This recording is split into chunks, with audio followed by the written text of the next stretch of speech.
नमस्कार दोस्तों, कैसे हैं? नमस्कार, मैं हूं राकेश, आप लोगों के सामने स्वागत करता हूं। ये वीडियो डेडिकेटेड है जूनियर सुपर टेट की परीक्षा को लेकर, जो कि सबसे पहले होने की जिसकी उम्मीद थी और अभी फिलहाल कुछ दिनों के लिए टल गई है।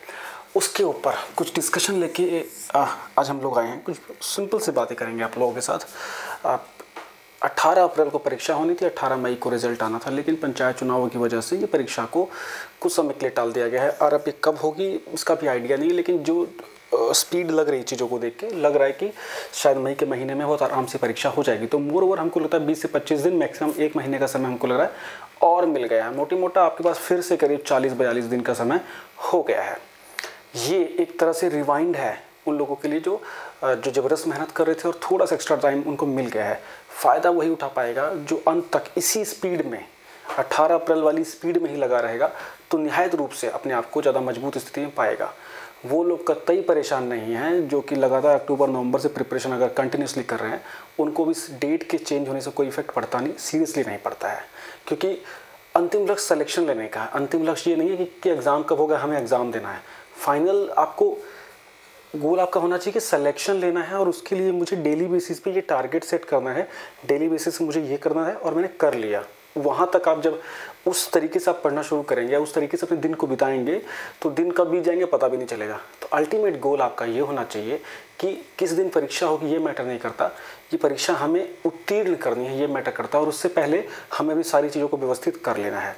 फिर भी अभी भी जो लोग थोड़ा सा कमज़ोर पड़ रहे थे, जिनको जो सेटिस्फाइड नहीं थे अपनी प्रिपरेशन से, उनके पास गोल्डन अपॉर्चुनिटी है। सीरियसली बोल रहा हूँ, अगर आप लोगों के पास अगर देखा जाए तो इन 3 विषयों में से 2 विषयों को लेकर आप परीक्षा दे रहे होंगे। जीएस सबके लिए कॉमन है, उसके बाद कोई एसएसटी ले रहा होगा, कोई साइंस ले रहा होगा। इसके आधार पे कैसे फिर कॉन्फिडेंस के साथ प्रिपरेशन को लेके आगे बढ़ा, चलिए सुनते हैं। देखिए, जीएस को लेके जैसे मैं चैनल पे रिवीजन के साथ साथ और क्लासेस मैंने कराई हैं। सीरियसली जब आप परीक्षा देने जाएंगे तो इस चैनल पे जितनी जीएस के लेक्चर्स हुए हैं, आपको लगेगा कि आप कुछ करके गए हैं। परीक्षा में भी वहाँ से चीज़ें आती हुई दिखेंगी। दूसरी बात, करंट अफेयर्स को लेकर थोड़ा सा आप लोगों को, बहुत से लोगों को कन्फ्यूज़न हो रहा होगा। देखिए, अगर कि कब तक करंट पढ़ें, अगर ये परीक्षा एक महीने मतलब ज़्यादा लंबी नहीं टली और मई में ही हो गई, तो यकीन मानिए करंट अफेयर मार्च तक का जाएगा। Because paper almost of course बन चुके होंगे, तो वही पेपर यूज़ होगा। सेम केस हमने देखा था ब्लॉक एजुकेशन ऑफिसर बीओ वाले एग्जाम में भी यही हुआ था। तो अभी अगर परीक्षा की डेट आती है 2-4 दिनों में, तो अभी करंट अफेयर, अगर आप सिर्फ इस एग्ज़ाम की तैयारी कर रहे हैं तो करंट अफेयर भी छोड़ दीजिए थोड़े दिनों के लिए। मार्च तक का करंट अफेयर, और करंट अफेयर जो इस चैनल पे हो रहा है उससे बाहर नहीं आएगा, दावा है। करंट अफेयर अगर परीक्षा मई में होती है तो मार्च तक का ही करंट अफेयर मेनली आएगा। दूसरी बात, अब आपकी जब विषय ये है और आपको प्रिपरेशन अब लेके चलनी है, मान लीजिए आप जीएस और एसएसटी, आपका एसएसटी विषय उसके साथ चल रहे हैं, तो आपको किन सब्जेक्ट से स्टार्ट कर दी प्रिपरेशन को। मैं फ्रेश की बात कर रहा हूँ बिल्कुल। आपको स्टार्ट करना है ऐसे विषय जिससे दोनों में फ़ायदा हो रहा है। तो आप उठाएंगे ज्योग्राफी को, आप उठाएंगे हिस्ट्री को, साथ चलाएंगे। मैं ये मान के चल रहा हूँ कि आपने मेरे करंट अफेयर जरूर देखे होंगे और साथ में मेरी 50 मार्क्स वाली रिवीजन जीएस जरूर देख रहे होंगे।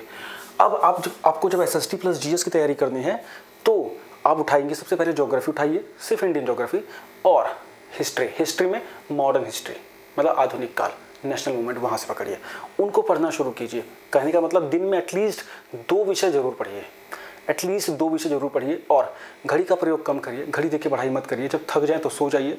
अपने दैनिक जीवन में सिर्फ लिमिटेड चीज़ें ही बना लीजिए। ये करना है, ये करना है, ये करना है, ये करना है, बस।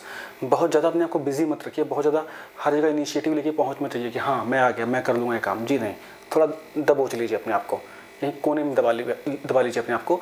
और सिर्फ डेली बेसिस का टारगेट देखिए, बहुत इंपॉर्टेंट थ्योरी होती है। डेली बेसिस टारगेट है। मान लीजिए आपने टारगेट किया कि मुझे 1857 से लेके और 1905 तक का हिस्ट्री अच्छे से पढ़ना है, तो फिर चाहे और आज ही फिनिश करना है, तो फिर चाहे रात के 3 बज जाए भाई, वो फिनिश होके ही सोइए आप। अगर डेली बेसिस पे आप टारगेट सिर्फ 1 हफ्ता अचीव करते चले गए, मैं बता रहा हूँ आपका कॉन्फिडेंस ना बहुत ऊपर जाएगा। और सिलेक्शन, सीरियसली कॉन्फिडेंस का बहुत बड़ा रोल होता है। बिकॉज आपकी जो लिमिट होती है उसको स्ट्रेच करके पुशअप करता रहता है। अरे मोटिवेशन वीडियो से कुछ नहीं होता, सीरियसली बोल रहा हूँ। अपनी परिस्थितियों को देख के यार मोटिवेट नहीं हो सकते हम लोग। फिर क्या है कि मोटिवेशन, एक्सटर्नल मोटिवेशन से काम नहीं चलता, इंटरनल मोटिवेशन चाहिए, इंटरनल रिइंफोर्समेंट चाहिए, है ना।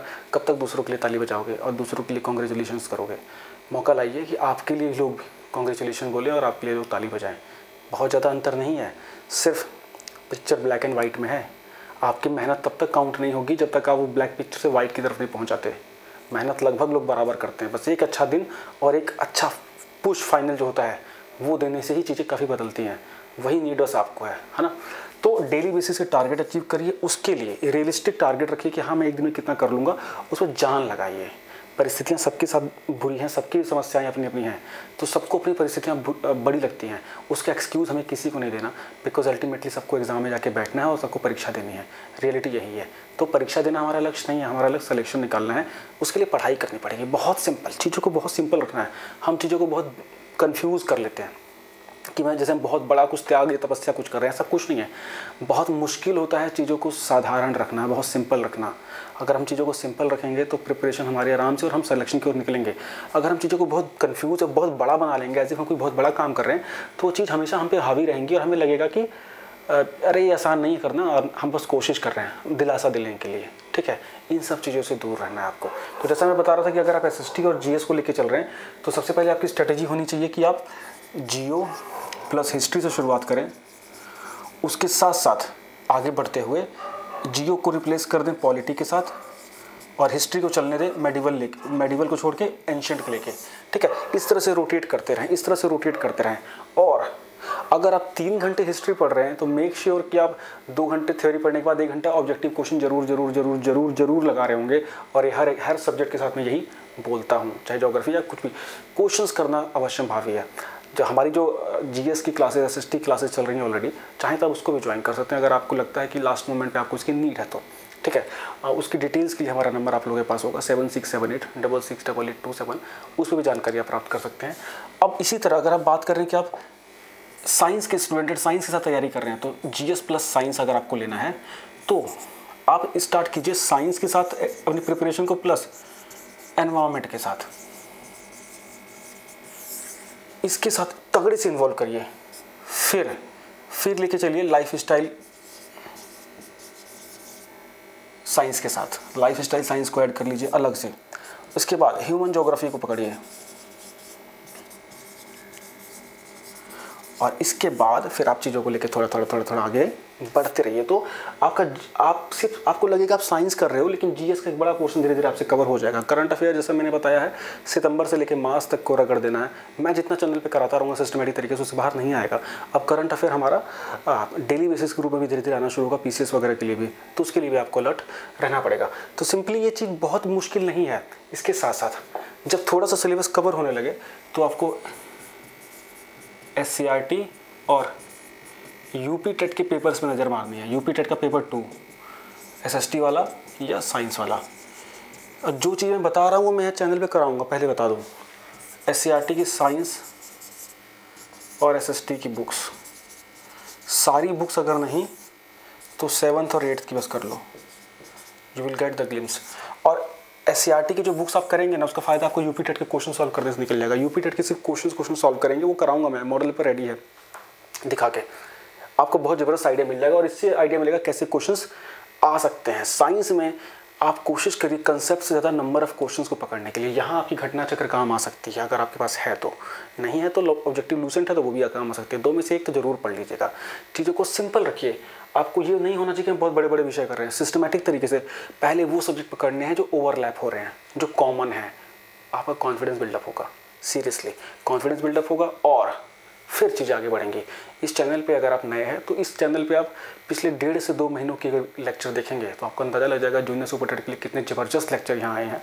कंप्लीट GS के लेक्चर्स आए हैं, साइंस के लेक्चर्स मिले हैं, साइंस के लेक्चर भी और आने हैं। ठीक है, SCRT के लेक्चर्स भी आने हैं, करंट अफेयर आ ही रहा है, GS रिवीजन भी आ रहा है। इन सारे लेक्चर्स को अगर आप देखेंगे तो आपको SST, साइंस, GS सब में इक्वली बेनिफिटेड होगा। और फिर से इस अपॉर्चुनिटी को ना कैपिटलाइज करिए। अब लंबा छोड़ के फ़ायदा नहीं हो सकता। 2021 उत्तर प्रदेश के लिए बहुत निर्णायक होगा। 2021 के बाद आप फिर देखेंगे कि वैकेंसियों का अकाल पड़ेगा कुछ दिनों के लिए।